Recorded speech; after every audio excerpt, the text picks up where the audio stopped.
So, you're tired of your artisanal coffee, your curated life needs like real authenticity, you want to find a village from another world. Bhutan, they say, hidden, remote, perfect. Let me tell you, hidden is an understatement. It's like the universe played hide and seek, and this village won. Your typical American road trip, this is not. First, there's the flight, or flights, plural. You cross so many time zones, your body clock just gives up. Then you land thinking, civilization. Wrong, that was just the appetizer. The main course of remote is yet to be served. And it's a 7-course meal of you've got to be kidding me. Then comes the local transport. Forget your Teslas, your Ubers, your air-conditioned comfort. Think of a bus, a very, very experienced bus. A bus that's seen empires rise and fall. It moves with the gentle sway of a drunken sailor on a roller coaster. But hey, it's character building, right? Your daily commute, child's play. This journey redefines long haul. It's like they don't want you to find this place.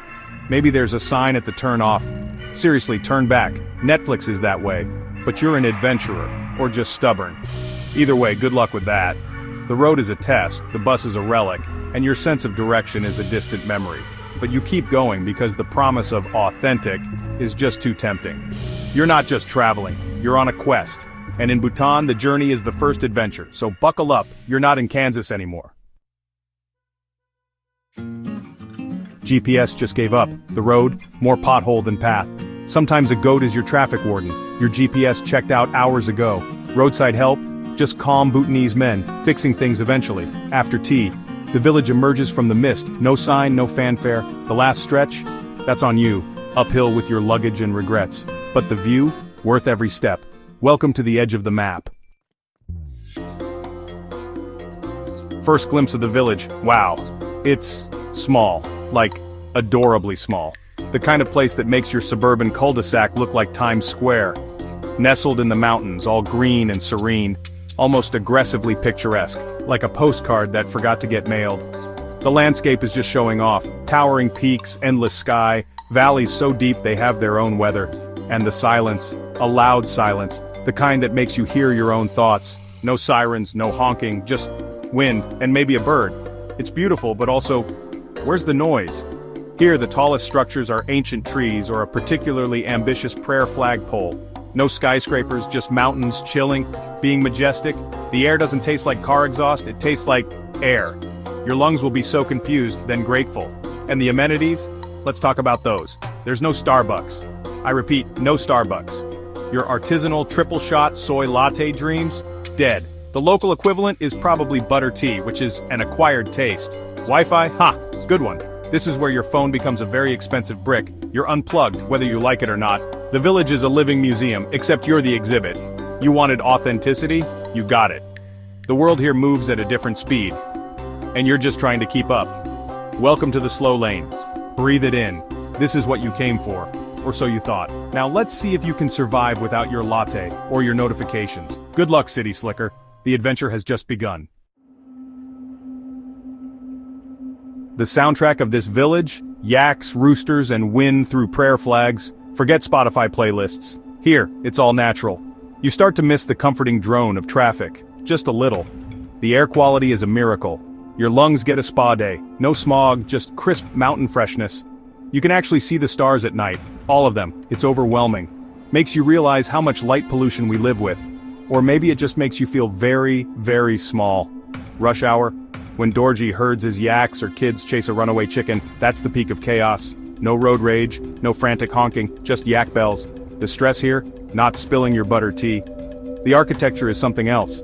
Houses look like they sprouted from the earth, intricate wood, bright paint. Built to withstand the elements and time. Not like those cookie-cutter suburban houses. These homes have stories. Probably some good ghost stories too. Definitely more character than your average high-rise. You're surrounded by history, not just scenery. Every corner has a tale, and every breeze carries a bit of magic. This is a place that lingers in your memory, even if the yak smell lingers on your clothes. Welcome to the real soundtrack of Bhutan. And yes, it's unforgettable. The people here are different, in a good way. They don't just walk past you, eyes glued to a phone, mainly because there's no signal. But also, they're genuinely nice. They smile, a real curious smile. You're basically an alien. A very pale, awkwardly dressed alien. But it's more curiosity than judgment. Their traditional clothes are amazing. Men in ghosts, women in kiras. So colorful, so elegant. It's like a fashion show. Meanwhile, you're in hiking pants and a t-shirt. You suddenly feel very underdressed. And very beige. Their style has centuries of tradition. Yours has whatever was clean. Communicating? An adventure sport. Unless you're fluent in Dzongkha, you're playing charades. Pointing, smiling awkwardly, making strange noises. It's like Pictionary but with higher stakes. And the universal language of a shared laugh. When you accidentally ask for a yak instead of water, good times. Humbling times. Customs here are beautiful and baffling. They might offer you suja, the famous butter tea. It's salty, it's buttery, it's tea. Technically, it's a gesture of hospitality. So you drink it, and try to keep a straight face. Or they might tie a white scarf, a kadar, around your neck as a sign of respect, which is lovely. Just don't ask them to explain the rules of archery, too complex. You're welcomed, even if you don't understand half of what's happening. The warmth is real, the curiosity is mutual, and the awkwardness, that's just part of the fun. You came for authenticity, you found humanity, and maybe a new appreciation for butter tea, or at least for bottled water. Either way, you're not just a visitor, you're a guest. And that makes all the difference. So smile back, you're part of the story now. Bhutan is famous for gross national happiness, GNH, it's a real thing. They measure smiles, not just money, community, family, harmony with nature. These aren't just buzzwords, they live it. Monasteries cling to cliffsides, prayer flags flutter on every hilltop. Here, time moves differently. The mountains aren't rushing, neither are the yaks. Slow down. You might find peace, patience, and happiness measured in moments, not likes. Let's talk about the food. The national dish is imadachi, chilies and cheese. Sounds innocent, right? Wrong. It's more like chilies with some cheese. Your taste buds will scream, then maybe dance. You'll drink a lot of water or butter tea if you're brave. There are festivals, masked dances, archery, and storytelling. It's a different kind of entertainment. Suddenly you have all this time and quiet. It's terrifying and wonderful. So go ahead, try the imadachi, embrace the burn, and the simplicity. Remember that authentic escape you craved? Well, congratulations, you found it. This is it, the real deal. No filters, no tourist traps, just raw, unadulterated, off-the-grid reality. It's exactly what you asked for. And now you're wondering if you can get a refund, or at least find a decent cell signal to complain. Suddenly you start missing the strangest things, like plumbing that doesn't make weird gurgling noises, or a shower with consistent water pressure. Reliable electricity is a luxury you never appreciated until you're reading by candlelight, which is romantic, for about 5 minutes. Then it's just dark, and you really miss your Wi-Fi, even the slow, annoying Wi-Fi at your parents' house. The simple life you romanticized, turns out it's not that simple. It's hard work. Growing your own food is tough. Weaving takes forever. Walking everywhere keeps you fit, but also tired. There are no conveniences, no shortcuts.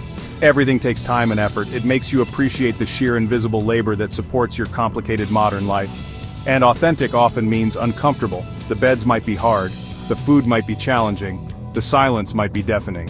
The toilets? Well, this isn't a luxury resort with an ethnic chic theme.